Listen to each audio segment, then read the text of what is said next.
Assalamualaikum warahmatullahi wabarakatuh. Waalaikumsalam warahmatullahi wabarakatuh, Habib. Ya Allah, Om Deddy, apa kabar?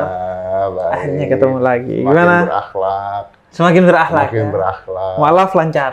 Mualaf lancar. Lancar. Saya mulai belajar tentang cinta, damai, indah. Azan. Wah, beneran mualaf berarti. Azan. Azan kita berhenti. Tik lagi, azan udah beres. Udah beres. Diajari loh Habib Iya sama mualaf dong. loh. Habib mesti belajar juga. Makanya. Habib kan memang juga- butuh kerendahan hati loh untuk belajar ke siapa saja. Iya, untuk bicara sama saya. Iya, untuk Mualaf jadi itu kan harus disakatkan juga, Habib. iya, makanya. Nah, mualaf itu kan memang kenapa dia harus zakat? Karena memang mualaf itu kan kadang dia teralienasi dari komunitasnya, Betul. bahkan dari keluarganya. Kadang-kadang dimusuhin sama keluarga. Teman-teman yang lama menghindar, pekerjaan menghilang. Iya, ini pendapat atau curhat? Ini pendapat. Pendapat ya. Iya. Iya. Nah, makanya jadi dia harus dizakati agar sustain secara ekonomi. Betul. Jadi sebelum ngomongin iman kita ngomongin perut dulu. Betul. Om, tadi kan ada orang tuh yang ketika mualaf tercerabut. Om Deddy tercerabut dari keluarganya atau dari masyarakatnya, betul, dari tongkrongannya. Om Awalnya keluarga besar, kalau ibu yang deket-deket nggak terlalu peduli. mau mualaf kayak apa kayak? Mau mualaf, murtad lagi, mualaf lagi. Oh iya. Kayaknya nggak terlalu peduli. Anda anak durhaka atau gimana? Nggak dipeduli. Nggak dipeduliin gitu. Kalau mereka nanya apa, ibu saya kan usia udah 85 tahun. Jadi nanya, "Lo kok kenapa? Kok pindah agama?" gitu. Terus saya bilang, "Ya karena teman-teman juga dari dulu lebih dekatnya begini, lebih ngerti gini." Terus bilang, "Ya udah serah." Iya. Udah. Bukan tipikal yang kemudian Enggak. ribut Cuman kalau urusan itu, keluarga enggak ya? besar, omnya punya tante, punya adik, punya anak, punya sepupu, yang kayak gitu-gitu, wah jadi gosip keluarga Jadi gosip, nih. ya. Jadi gosip keluarga. Mereka berpikirnya, begitu saya mualaf, saya jadi radikal. Oh iya, Gitu. takutnya begitu. Takutnya menghina agama saya yang sebelumnya. Sebelumnya. Benar. Terus saya bilang, loh, justru saya bisa membela agama-agama kalian. Betul. Justru saya bisa membela agama Betul. kalian. Gitu. Karena kita yang mayoritas. Karena kita mayoritas. Jadi jangan dipikirnya gue mualaf terus saya akan menghina agama saya sebelumnya. Lah siapa saya menghina agama saya sebelumnya? Enggak. Saya akan gitu. Akhirnya, tapi tetap tuh, Bib, awal-awal mereka agak-agak, waduh ini nanti gimana? Waduh nanti ini gimana? Gitu kan. Apalagi gue punya suara besar gitu kan. Iya. Setelah mualaf berjalan dengan asik gitu, udah berapa lama? Terus Mualaf asik loh. asik. Asik. Akhirnya mereka berpikir, oh ternyata baik ya, ternyata tidak berbeda ya, ternyata malah menambah hal positif ya gitu. Udah akhirnya akhirnya keluarga saya itu semua itu mualaf. Serius? Nggak bohong, gue bohong. Kirain. Anak saja tidak mualaf, lagi keluarga besar. Om, terus ini nggak Om? Nggak ada ini nggak Om? Lu punya kayak, wah gue pengen nih anak gue juga mualaf gitu. Lu ada ini nggak? Perasaan lu tuh gimana dalam relasi dengan anak Om? Kalau Terkait Habib agama. nanyanya pingin. Pengen. Tapi gue belajar nih Bib, dari dulu, saya tuh mualaf bukan karena disuruh.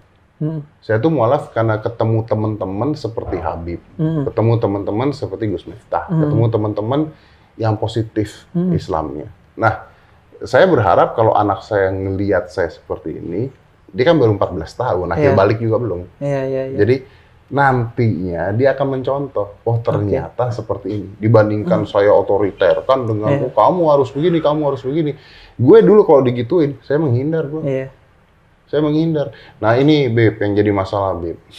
Banyaknya asupan-asupan Islami yang tidak Islami menurut saya. Iya. Yang akhirnya ketika anak-anak melihat, apalagi dari agama lain melihat, loh kok ngajarnya membunuh? Begitu ya. Kok ngajarnya membenci? Iya. Kok ngajarnya tabrak anjing? Langsung dong antipati dong. Iya. Saya nggak nyalahin kalau saya dulu asupannya begitu. Agama apa ini? Iya, benar. Larinya jadi begitu. Ini nih yang jadi masalah. Gitu. Karena asumsinya memang agama itu kan sumber kedamaian ya. Betul. Jadi begitu agama itu tidak menghadirkan kedamaian, orang pasti udah ngapain ya? Ngapain? Tadinya nggak ada masalah. Iya. Jadi tambah masalah. Jadi tambah masalah Tadinya gitu. ngapain? Orang kan masuk agama atau masuk masjid gitu, itu kan nyari damai. Nyari gitu. damai. Ya minimal lebih damai dari kafe lah masjid itu. Ya minimal ketika kalau masuk kafe damai, mungkin paling jauh pikiran. Tapi kalau masjid kan hati. Nah, tapi kan sekarang bisa aja masuk masjid marah-marah. Nah, gitu iya, kan. makanya. Keluar penuh dendam. Itu tergantung kemudian orang yang ngurusin masjid sih. Nah, iya betul. Betul. Cara memilih penceramah yang benar. Cara milih masjidnya, cara milih penceramahnya. Volume Toanya. speakernya Iya. agar tidak Tidak mengganggu membuat orang orang akhirnya juga. kontraproduktif secara Iya. dakwah, akhirnya kontraproduktif dan orang jadi apaan sih? Iya, lagi tidur, kenceng banget gitu misalnya gitu kan. Apaan sih? Gitu kan. Bisa. Sama ini nggak, Om Ded? Menurut lu yang berubah dari lu sebelum dan setelah mu'alaf tuh apa sih, Om? Yang maksudnya di luar agama ya. Gua tuh nemuin inilah setelah mu'alaf. Nemuin bahwa Islam itu adalah agama yang kompleks. Berarti ketika mu'alaf awal-awal nggak ngerti. Seolah-olah Islam ya gitu aja, udah sama semuanya gitu. Karena sebelum saya mualaf, saya tidak ditarik-tarik. Tidak ditarik-tarik oleh orang-orang tertentu. Iya, iya. Begitu mualaf, saya ditarik-tarik, diajak ke sini, diajak ke sana, diajak ke sini. Yang ini ngomongnya beda, yang ini ngomongnya beda, yang ini ngajar beda, ini ngajar beda, gitu kan. Saya bilang nih kayak Coca-Cola nih, ada Diet Coke, ada Coca-Cola ini, gitu kan. Aneh-aneh juga nih, gitu kan. Padahal Coca-Cola semua gitu, harusnya juga nggak saling sentimen. Harusnya nggak saling sentimen. Karena yang untung kan satu orang gitu, seharusnya satu company. Gitu. Nah, terus, ternyata kompleks sekali gitu, kompleks sekali. Nah, akhirnya terus gue berpikir bahwa apa yang membuat ini kompleks? Oh, ternyata pemahaman. Nah, yang berubah adalah saya berubah pemahaman saya tentang sebuah agama. Oke. Jadi pada akhirnya gue berpikir bahwa seseorang itu menjadi baik atau tidak kadang-kadang bukan tergantung dari agamanya, tapi tergantung dari mana dia belajar agamanya, tergantung dari akhlak dia. Makanya ketika saya ketemu Syekh Ali Jaber, almarhum, saya nanya sama beliau, Syekh, kalau belajar Islam itu seperti intinya gini, ada pesan-pesan nggak buat saya yang baru mualaf? Beliau mengatakan, gampang katanya, jangan belajar Islam dari seorang guru. Belajar Islam dari Islam itu sendiri. Maksudnya gimana tuh? Maksudnya dia bahwa Islam itu sendiri adalah akhlak dan cinta. Oke. Jadi itu Islam. Belajarlah dari Islam itu sendiri. Lu kok kayak ini, Om? Kayak berkesan banget sama Syekh Ali Jaber. Lu sekali kan ketemu dia? Sekali. Sekali doang? Sekali doang. Maksudnya di luar podcast nggak ketemu lagi? Tidak pernah ketemu. Tapi kayak dalam banget sama. Karena gini, Bro. Kan kalau misalnya sama Habib ya, Bib ya. Saya sih menganggap saya dengan Habib ini udah seperti saudara, sahabat gitu. Ada apa-apa kita ngobrol, keluh kesah kita ngobrol gitu ya. Bib, bantu podcast dong, gitu. Kayak gitulah gitu. Kalau sama si Ali Jaber ini saya nggak kenal awalnya. Nah terus beliau itu datang ke saya, tadinya nggak mau. Tadinya nggak mau datang karena udahlah gitu, baru ditusuk. Ini banyak orang nggak tahu. Ini banyak orang nggak tahu. Jadi setelah beliau ditusuk itu, banyak sekali, saya tidak mengatakan siapapun, banyak sekali golongan-golongan tertentu yang meminta beliau untuk menyuarakan sesuatu. Iya. Yaitu, Syekh, tanda tangan, kita maju nih. Tanda tangan, kita demo nih. Iya. Minta itu. Itu tiap menit begitu, menurut beliau. Nah, akhirnya terus beliau, udah deh, saya datang aja ke podcast, bareng ditemenin sama Gus Miftah pada saat itu, untuk ngasih tahu ke orang-orang bahwa, gua nggak apa-apa ya, udah ya, jangan ribut ya, saya tidak dendam, saya tidak marah-marah, saya tidak, udah, nggak usah pakai nama saya untuk demo, nggak usah pakai nama saya untuk ini, karena kalau beliau diam, wah, masih mungkin dimanfaatkan oleh orang-orang itu. Rusuh. Jadi akhirnya menurut gua ketika beliau melakukan hal itu, gua ngeliat bahwa wah ini gila nih orang. Dia berusaha untuk mendamaikan padahal baru ditusuk. Gitu. Nah, alih-alih mungkin nyawa hidup mati di tangan Allah. Gitu ya. Begitu beliau meninggal, otak saya yang sangat terbatas ini itu melihat bahwa ya kok meninggal juga ya akhirnya. Setelah kejadian itu gitu loh. Jadi masih tidak bisa menerima secara akal sehat gitu saya. Tapi memang gue bikin video juga tuh tentang Syekh Jaber kan. Dan dia sampai ngambil pelajaran dari bajunya yang kebetulan nggak warna putih, Hitam. tapi hitam Iya. waktu itu. Iya. Artinya bahwa kayaknya dia ambil pelajaran bahwa sebenarnya Allah nggak ingin kejadian ini Jadi heboh. memprovokasi. Iya. Sehingga dia ambil pelajaran itu. Iya. Cekatan banget loh. Iya. Karena kan orang beriman itu harus cekatan kepada hal-hal detail-detail yang Allah kasih pesan kepada kita kan. Apa sih detail? Bahkan bisa dari mimpi sekalipun. Beliau tuh dahsyat. Sama kalau lu belajar tuh ya, dari sebelum Islam sampai sekarang mualaf gitu. Siapa aja menurut lu yang belajar terinspirasi kalau ceramah deh atau kalau sosok deh? Kalau sosok ya, pertama gue mualaf pada saat itu dengan Gus Miftah. Akhirnya pasti gue belajar dengan beliau. Gue salut dengan beliaunya ada dua hal. Beliau ini berani ngomong. Gitu, berani ngomong di jalur kanan tapi berani ngomong gitu intinya. Terus beliau juga dakwah dan sebagainya di tempat-tempat yang katanya haram. Nggak mainstream lah. Nggak mainstream gitu. Jadi gue belajar banyak juga dari dia. Terus dia itu ya nganggep tidak menganggap dia guru, jadi teman lah. Gitu. Sahabat lah. Itu satu. Kedua, ini gue jujur ya, bukan gara-gara ente ada di sini bro. Gitu. Gue mendengar kata Habib Ja'far itu pertama kali itu Habib Ja'far.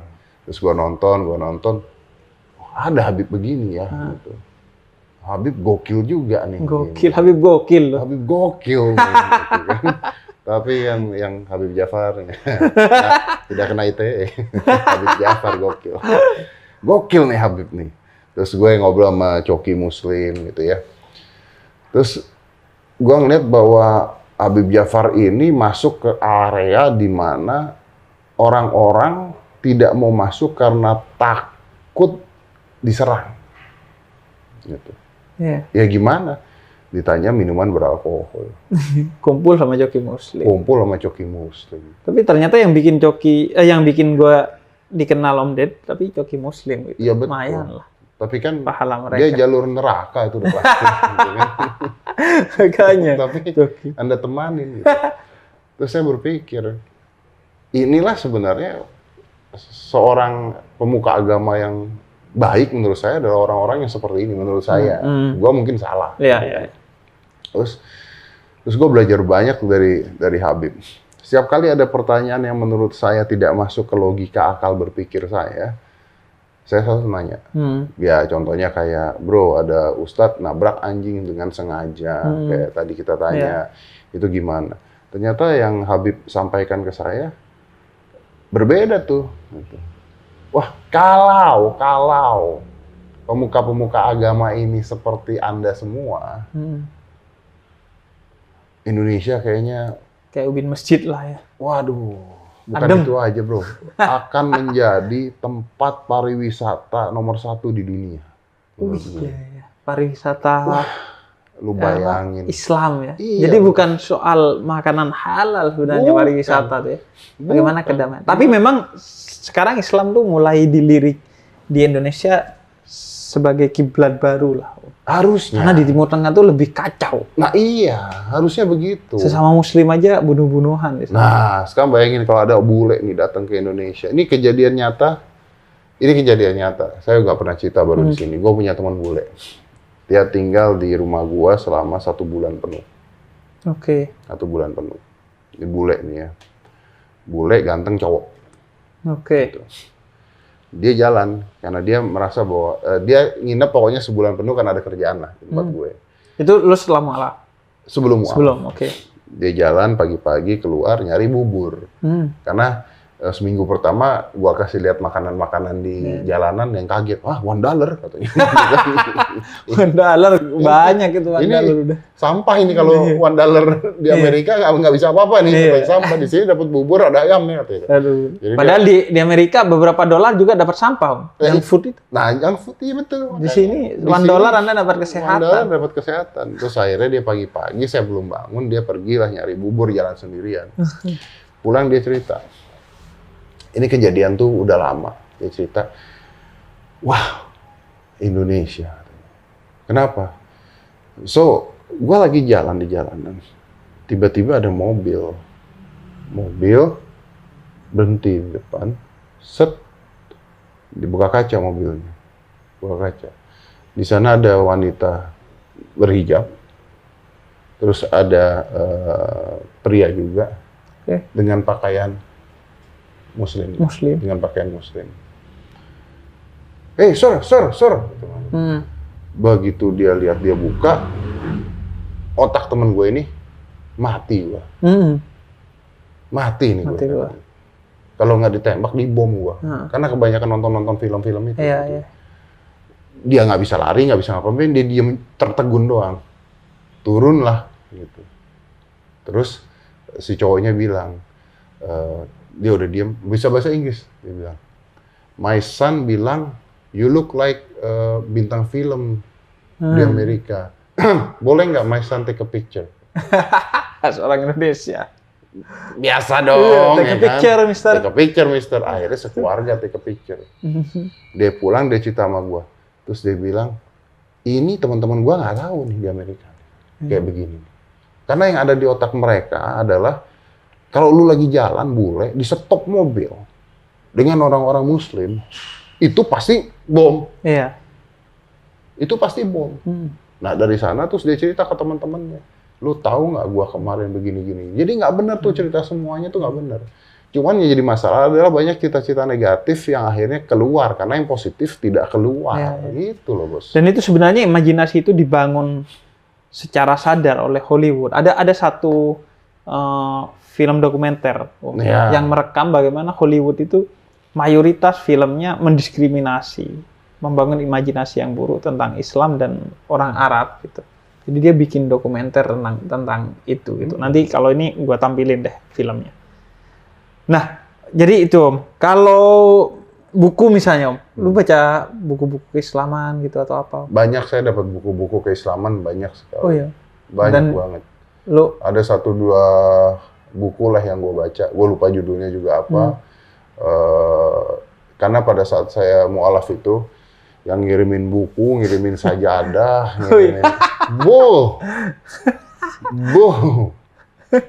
banyak bos. Gitu. Ya, nanti saya sumbangkan karena tidak bisa dibaca semua. Tidak mungkin dibaca semua. Sudah mungkin. Al-Quran. Al-Quran ya pasti banyak banget. Banyak. Iya. Nggak ada yang ngirimin aplikasi buat beli. Buat beli. Al-Quran kan ada aplikasi. Oh iya. Bisa. Padahal tinggal buka ya. Tinggal buka. Al-Quran boleh didudukin nggak, Bos? Al-Quran apanya dulu nih? HP yang ada Al-Qurannya. Kalau HP yang ada Al-Qurannya boleh. Apa bedanya? Yang nggak boleh itu mushafnya. Apanya itu? Mushafnya, kitabnya. Kitabnya. Tapi dibawa ke kamar mandi juga kan kitabnya ada di HP, Bos. Iya, ada di HP. Sama kayak ada di kepala. Emang kalau ada di kepala, kepalanya nggak boleh masuk kamar mandi. Pintar sekali jawabnya. Tapi kalau didudukin, walaupun ada di kepala ya nggak boleh. Oh iya, betul. Jadi kalau di HP boleh didudukin dong. Boleh. Di bawah WC pun boleh dong. Yang nggak boleh itu kalau di HP, ada aplikasi Al-Quran, Anda juga ada website-website yang nggak. Oh, bukan karena digabungin sama Al-Qurannya. HP kita nggak seharusnya ada website yang nggak. Iya betul. Sengaja yang iya beda folder lah ya. Kalau baca Al-Quran di kamar mandi, yang di dalam HP. Kalau membaca Al-Quran nggak boleh di kamar mandi. Walaupun di dalam HP. Walaupun di dalam HP. Oke, siap. Membacanya nggak boleh. Siap. Saya memang agak jarang sih. Walaupun nggak di kamar mandi, kayaknya Anda agak jarang. Ya, itu maksud saya. Iya. Om, gue nih sering kali Om ketemu sama mu'alaf gitu. Siap. Komunikasi sama mereka. Menurut lo, dan gue tipikal yang ngelihat lu nih oke lah sebagai mu'alaf. Gitu. Kalau yang ngomong Habib mengatakan Deddy Corbuzier oke sebagai mu'alaf, sah. Artinya belajar, kemudian nggak memaksakan, pelan-pelan ngikuti iramanya. Karena menurut gua itu yang penting. Kalau cepet tapi nggak natural ya percuma. Betul. Karena menurut gua iman dan Islam itu genuine. Ya, betul. Karena itu gua belajar iman aja, gua tuh belajar kepada anak-anak gitu, yang terus berimajinasi bahwa Tuhan itu baik. Betul. Orang dewasa tuh kadang curiga loh sama Tuhan. Gua besok dapat rezeki apa enggak? Itu udah curiga. Nggak sepenuhnya mengimajinasikan Tuhan itu baik. Kadang ketika dikasih musibah dia nganggap Tuhan gimana sih gitu. Betul. Nah, gue selalu salut pada perjalanan iman dan Islam orang yang genuine gitu, yang pelan tapi pasti gitu. Nah, menurut lo, kan mu'alaf tuh seharusnya seperti apa dalam menjalani agamanya, dalam ketika dia sudah mu'alaf? Saya nggak bisa menilai, gini ya, gue nggak berani menilai secara spesifik karena orang mu'alaf banyak tujuan beda-beda. Ada orang yang mu'alaf karena jalur pingin kawin. Oh iya. Saya kan jalur nutrisi. Jalur nutrisi. Kalau jalur pingin kawin nggak boleh. Tidak boleh. Nggak gitu boleh kan. secara Islam. Tapi kan ya siapa tahu jalur pingin nikah, hidayah, beneran. Kita kayak never know juga gitu. Nah, tapi gini, intinya gini. Menurut saya pribadi, mu'alaf yang benar itu adalah saatnya belajar. Yang namanya mu'alaf itu anak baru masuk sekolah. Belajar. Nah, namanya belajar itu dari mana saja. Kepada siapa saja. Cuman manusia kan diberikan akal sama Allah. Jadi ketika belajar pun gunakanlah akal. Gitu loh. Kalau maksudnya kita baru pindah sekolah lah, anggap aja begitu. Kita baru pindah sekolah. Tiba-tiba di sekolah yang baru 2 tambah 2 tuh 6 ya. Ya jangan diterima juga dong, gitu maksudnya. Oke, jadi dikunyah lah semua informasi. Iya. Ambil semua informasi tapi dikunyah dulu. Tapi dikunyah dulu, jangan main telan aja. Menurut ini berarti 6 bener 6, nggak bisa gitu. Nah, oleh karena itu kita tanyalah sama orang lain lagi. Ini ada yang bilang 2 kali 2 sama dengan 6 nih. Bener nggak nih gini nih? Oh tidak. Nah, kita ambil yang paling masuk ke logika, masuk ke akhlak, dan yang paling bisa membahagiakan orang lain. Menurut gue. Yang paling bisa membahagiakan orang lain. Itulah dia, Bib, pertanyaan-pertanyaan gue ke NTB tadi, kayak misalnya menyiksa hewan di jalan, gitu ya. Anggaplah yang satu ngomong A, satu ngomong B. Maka saya akan mengambil jalur yang paling bisa membahagiakan orang lain. Bahkan semua makhluk, bahkan nggak hanya orang. Karena ada kata-kata yang mengatakan, peduli amat itu anjing punya siapa. Wah, ini tidak membahagiakan orang loh. Anda nggak tahu yang orang punya anjing itu gimana rasanya loh, Anda nggak tahu. Loh, gitu. Sangat mencintai anjingnya. Kita nggak pernah tahu. Dan ngapain pula kita harus gini? Ngapain gitu loh. Gue nggak ngerti, gue nggak masuk. Jadi logika gue nggak masuk. Jadi mu'alaf yang benar menurut saya adalah ketika Anda terus belajar, terus dikunyah, terus bertanya, lalu patokannya satu. Itu tadi yang Habib ajarkan, bahwa cinta sama cinta dan akhlak, itu doang. Kalau tidak masuk ke area cinta, tidak masuk ke akhlak, berarti ada yang salah. Dan kita akhirnya belajar lagi. Dan kita belajar lagi dari orang lain untuk mengkompen melihat mana yang sebenarnya apa sih maksudnya ya akhirnya dengan mengkomparasikan pendapat-pendapat. Sama aja seperti orang belajar bela diri, Bib. Orang belajar bela diri karate, orang belajar bela diri taekwondo, ditanya mana yang paling bagus, tergantung nanyanya sama siapa. Yang karate bilang karate paling bagus, taekwondo bilang taekwondo paling bagus. Nggak bisa ngomong, berantem di jalanan yang menang tukang beca.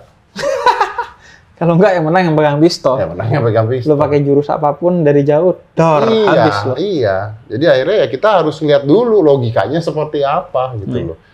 Jadi memperbanyak referensi lah. Betul. Kuncinya supaya logikanya bisa masuk. Referensi sehingga kita tahu nih sebenarnya maunya hadis ini, maunya ayat ini apa sih dari berbagai pendapat yang makanya ada. Orang-orang seperti Habib ini adalah orang-orang yang harus didukung oleh pemerintah.